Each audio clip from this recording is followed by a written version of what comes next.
Whale. This is your SP Authentic. So the conversation, while we open this, the conversation has turned to tips. And the reason why I and Sean cannot accept tips. It's a perfectly viable reason. It does take a little bit time to tell.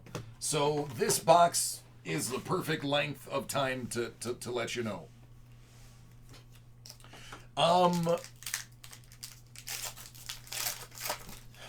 I have certain, and anybody who's been breaking for a long time has certain information about boxes and can feel a box and kind of understand, like, if one box is heavier than another, if one box has, and this is, I'm giving examples, I'm not giving you what my truth would be.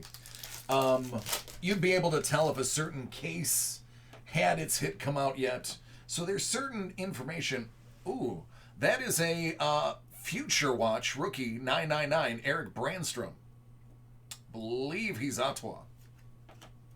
But you could glean certain information as a breaker. If you're handling all the cards in a case, you would arguably know if anything big was in there or not. Or if, let's say, something from Hit Parade felt like the helmets, if one helmet felt heavier than the other one, you would argue that that's probably a game helmet as opposed to a replica. So it's information, Igor.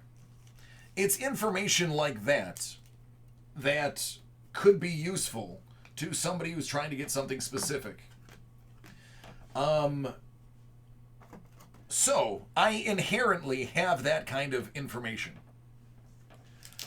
If somebody were to tip me, like, oh, DC, here's $5 in your Venmo. And let's say the very next break, you pull a Zion 1 of 1 platinum bar. People are going to be like, oh, look, that guy tipped him, and now he's got a Zion platinum bar. Or, oh, he tipped him, and he just got the Barry Sanders game helmet. I don't even know if there is one. I'm just using an example.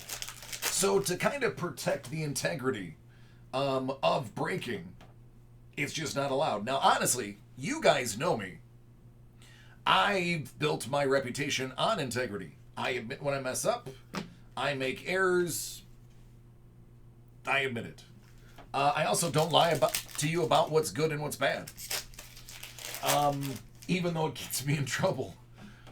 So I can understand why the rule is in place. It makes sense. And if you look at the history of breaking, there are a lot of bad characters, especially in the beginning of breaking. Now, to my knowledge, this company hasn't had any of those issues. But there are other companies that had bad actors, that did swap out cards, that did cancel breaks, that turned off their screen when something big came.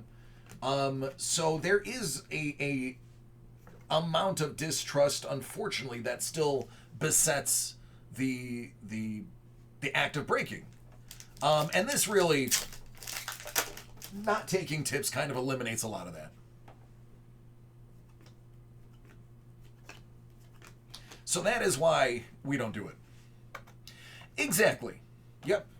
Yes, perception is reality. All right, Mike, thank you.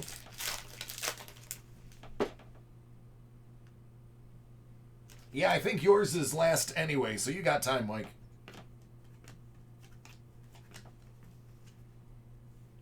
Oh, Panda, I make a lot of errors. I've opened the wrong things numerous times.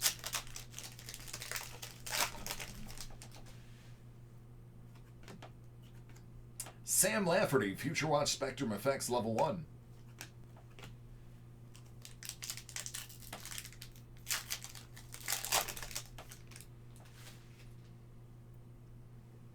All right, case hit. Case hit. Here it comes. Who is it? It's a Future Watch out of 100 RPA of Morgan Frost. That, my friends, is a good card.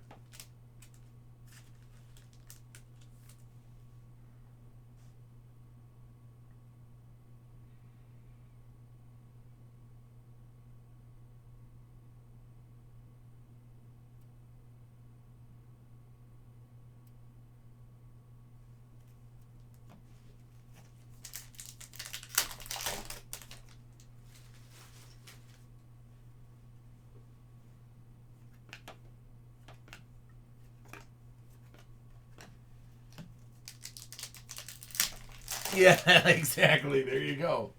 Yep. Nick Camano. So it makes sense.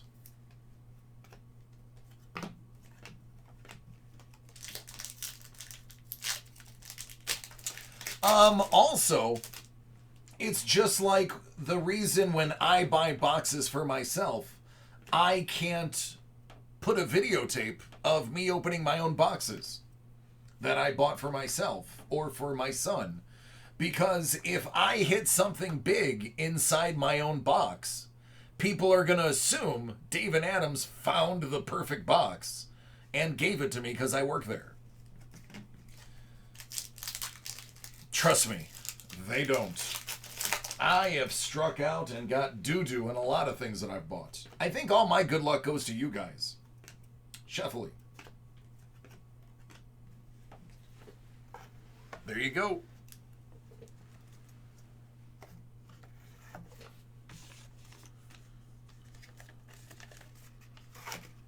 So that's a breakdown of why we don't do tips.